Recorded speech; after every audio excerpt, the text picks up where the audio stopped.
So Toyota showed an advert for the new Tacoma at the Super Bowl, and I think as four-wheel drivers we need to take a look at that advert and call it out because it's wrong.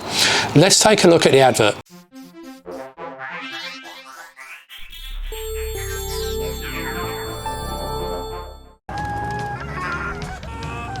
Introducing the most powerful Tacoma ever. With the shut the front door handle. Also known as the seriously wrong handle. Or the whoa whoa whoa whoa whoa handle. And even the no me gusta handle. Standard on the all-new Toyota Tacoma. So let's start with what is right about the ad, and I think it's a pretty funny premise. You've got that handle, it's called different names. I think that's a great base to work from. And also you kind of have to squint, but there is a brief moment which is kind of groundbreaking for these commercials, and that is a woman is driving as opposed to screaming prettily in the passenger seat. So good on Toyota for a little bit of diversity there. Then there's also the fact that by and large the vehicle sticks to marked trails, or at least areas like sand dunes where it doesn't really matter too much where you go. Now on some sand dunes, some sandy areas, you shouldn't go into certain places, but that does look like an area where you could legally and safely drive the vehicle. Now it does say of course that it is on a closed course, etc., but it is portraying public land. Now we come to the problem with it, and that is the driving style, which is far too fast. And the reason that's a problem is because it is bad for the environment. It starts to rip up the track, erode it, and generally start to damage the trail, which leads to increased track maintenance. And when the public landowners and maintainers see that, they're not going to want to maintain the trail. Their instinct is to shut it down because they've only got a limited amount of time and money.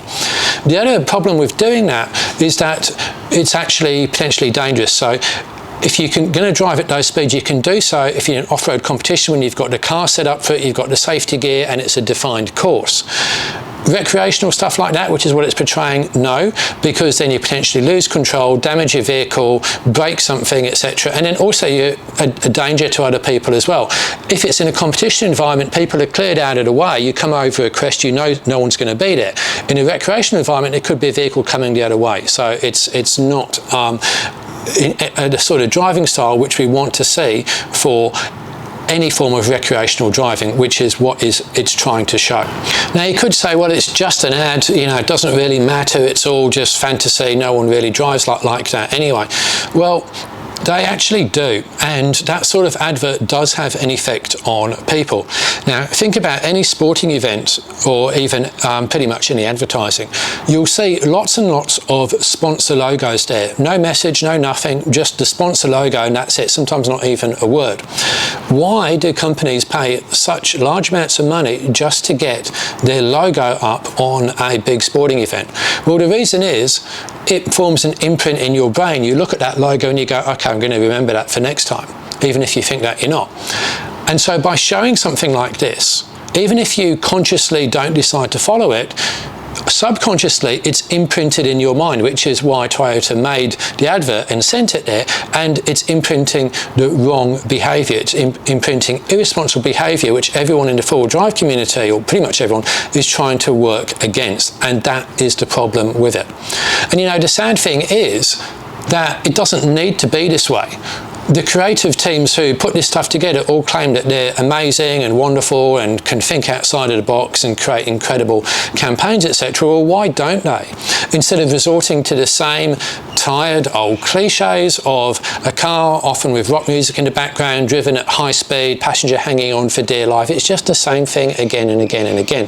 Now, there have been two recent adverts which are clever. One, ironically enough, was from Toyota, and it was actually banned. And I analysed that one recently, and Mitsubishi did one with the Pajero Sport, which I also thought was quite clever. And I didn't have a problem with either of them because they were clever, they were funny, they were witty, they got the point across, and they did so, I felt, without compromising the important environmental principles which all responsible drivers hold true. So what do you think? Do you agree with me, disagree with me? What do you think Toyota could have or should have done differently, or maybe not at all?